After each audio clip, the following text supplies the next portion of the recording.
जी बिस्मिल्लाहिर्रहमानिर्रहीम। अस्सलाम वालेकुम स्टूडेंट्स। जी आज हमने करनी है सेकंड टाइप ऑपरेशनल एम्पलीफायर की, that is non inverting amplifier. जब नॉन इन्वर्टिंग एम्पलीफायर के तौर पे हम इसे यूज़ करेंगे तो हम इनपुट अप्लाई करेंगे नॉन इन्वर्टिंग टर्मिनल पे। ठीक है, जैसे ये देखें फिगर में हमने नॉन इन्वर्टिंग टर्मिनल पे इनपुट अप्लाई की है और इन्वर्टिंग टर्मिनल जो है उसको ग्राउंड कर दिया है। बाकी सारी फिगर सेम है जो कि पहले केस में थी। इन्वर्टिंग टर्मिनल के केस में इसमें कोई चेंज नहीं आएगा। जैसे हमने R1 जो कनेक्ट की थी वो भी सेम रहेगी, R2 भी सेम होगी। अब जस्ट के ये है इन्वर्टिंग टर्मिनल को ग्राउंड किया है, नॉन इन्वर्टिंग टर्मिनल पे इनपुट अप्लाई किया है। The circuit diagram of operational amplifier as non-inverting amplifier is shown in figure. In this case, the input signal Vi is applied at the non-inverting terminal. As explained earlier, due to high open loop gain of operational amplifier, the inverting and non-inverting inputs are virtually at the same potential. यानी principle of virtual ground हमने यहाँ पे भी apply करना है कि जो non inverting terminal का पोटेंशियल होगा उसी को हम इक्वल लेंगे इन्वर्टिंग टर्मिनल के पोटेंशियल के, यानी V प्लस को V माइनस के इक्वल लेना है। So V plus minus V minus is equal to zero, V plus is equal to V minus, और V प्लस अब किसके इक्वल है, इनपुट के। यहाँ पे इनपुट अप्लाई किया तो इसका मतलब यह है कि V माइनस भी किसके इक्वल होगा, V इनपुट के। नाउ करंट थ्रू R1 और R2 हमने लेना है। करंट थ्रू R1 को हमने I1 से रिप्रेजेंट किया है और करंट थ्रू R2 को I2 से रिप्रेजेंट किया है। अब देखें I1 करंट जो फ्लो कर रहा है I किसके इक्वल होगा, V ओवर R के। अब V कौन सा है, इस टर्मिनल का पोटेंशियल क्या है, ग्राउंड किया है तो यह है ज़ीरो माइनस V माइनस।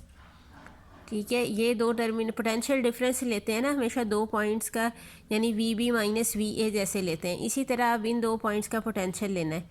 इसका पोटेंशियल क्या है, ज़ीरो, ग्राउंड किया है इसको, और इसका किसके इक्वल है, V माइनस के, यानी जो इन्वर्टिंग टर्मिनल का वोल्टेज है वो लेंगे डिवाइडेड बाय R1। और अब हमने क्या कहा था, V माइनस भी प्रिंसिपल ऑफ वर्चुअल ग्राउंड से इनपुट वोल्टेज के इक्वल है, तो यहाँ से आ जाएगा zero minus V input over R1, सो माइनस VI ओवर R1। और R2 में से करंट फ्लो कर रहा है I2। अब देखिए R2 रेजिस्टेंस इन दो टर्मिनल्स के क्रॉस कनेक्टेड है। यहाँ पे वोल्टेज क्या है, V माइनस, और इधर वोल्टेज क्या है, आउटपुट वोल्टेज। तो यहाँ पे आएगा V minus minus V out over R2 is equal to VI minus V out over R2। ये अब किरचॉफ्स फर्स्ट रूल हम अप्लाई करेंगे, जिसके अकॉर्डिंग क्या है, current flowing towards a point is equal to current flowing away from the point. अब हमने कहा था कि इन दोनों टर्मिनल्स के क्रॉस इनपुट रेजिस्टेंस हाई है, इसलिए इधर को करंट तो फ्लो नहीं करेगा, जितना आ रहा है वो करंट सारा आगे ट्रांसफ़र हो जाएगा। तो फिर हम I1 इक्वल लेंगे I2 के। So minus VI over R1 is equal to VI minus V out over R2। इसको हम अलग अलग करके लिख लेंगे। Minus VI over R1 is equal to VI over R2 minus V out over R2। अब इनपुट वाली टर्म्स एक तरफ कर लेंगे, आउटपुट वाली टर्म्स एक तरफ कर लेंगे। ये इनपुट वाली टर्म को इक्वेशन की दूसरी तरफ लेके जाएंगे तो ये भी माइनस हो जाएगी। Minus VI over R1 minus VI over R2 is equal to minus V out over R2।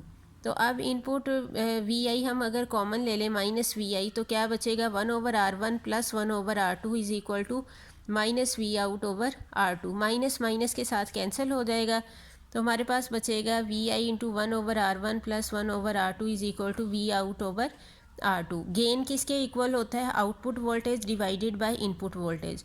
तो V out over V in करेंगे, R2 इधर मल्टीप्लाई कर देंगे और VI डिवाइड कर देंगे। So output voltage over input voltage equal आएगा R2 into 1 over R1 plus 1 over R2। अब हम R2 को अंदर मल्टीप्लाई करेंगे तो ये बन जाएगा R2 over R1 plus R2 over R2 cancel out होके हो जाएगा 1। तो gain of non inverting amplifier हमारे पास आ जाएगा V out over V in is equal to 1 plus R2 over R1। इसमें भी देखें कि कोई नेगेटिव साइन नहीं है, इसका मतलब क्या है कि gain of non inverting amplifier जो है वो विदाउट एनी फेज शिफ्ट हमारे पास एम्पलीफाई हो जाएगा signal. Again, the gain of amplifier is independent of the internal structure of operational amplifier. It just depends on two externally connected resistances R1 and R2. The positive sign of gain indicates that the input and output signals are in phase.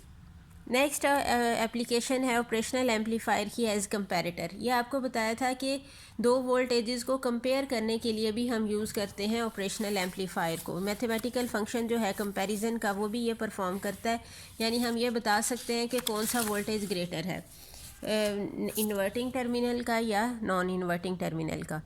Operational amplifier requires usually to power supplies of equal voltage but of opposite polarity. जैसे एक को हम कहते हैं plus VCC, दूसरे को कहते हैं minus VCC. Most operational amplifier operates with VCC equal to plus minus 12 volt, यानी एक प्लस 12 वोल्ट होगी वीसीसी, दूसरी होगी minus 12 volt. As shown, as the open loop gain of operational amplifier is very high, even a small potential difference between the inverting and non-inverting input is amplified to such a large extent that the amplifier gets saturated। यानी बहुत small signal भी apply करेंगे तो उसने 10⁵ times यानी 1 lakh times जब increase होना है उसका एम्पलीट्यूड, तो वो आउटपुट पे हमें बहुत लार्ज सिग्नल मिलेगा। और एम्पलीफायर को हम कहते हैं कि जब उसने एज एम्पलीफायर काम करेगा तो वो सैचुरेशन में होगा।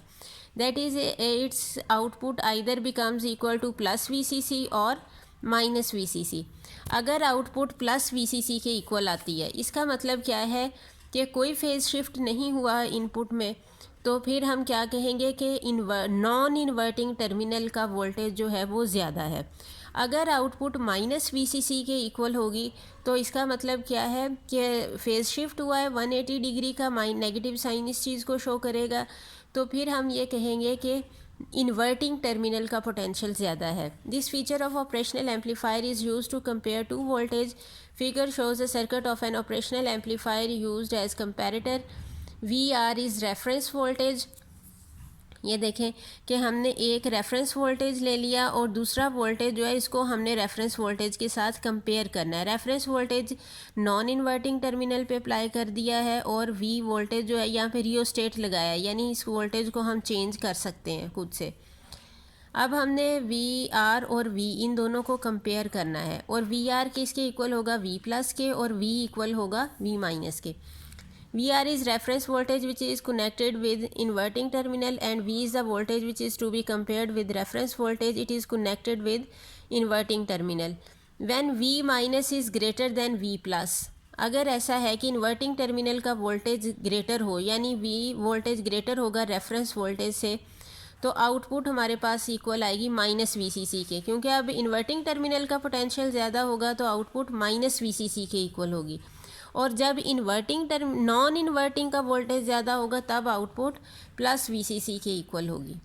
ठीक है, यानी अगर इन्वर्टिंग टर्मिनल का वोल्टेज V ग्रेटर होगा तो आउटपुट होगी माइनस VCC, और अगर रेफरेंस वोल्टेज ग्रेटर होगा जो कि नॉन इन्वर्टिंग टर्मिनल का, अगर ये बड़ा होगा तो फिर आउटपुट होगी प्लस VCC।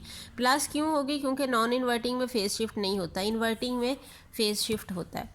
नेक्स्ट हम इसी को अप्लाई करेंगे कंपैरेटर को एज नाइट स्विच के तौर पे।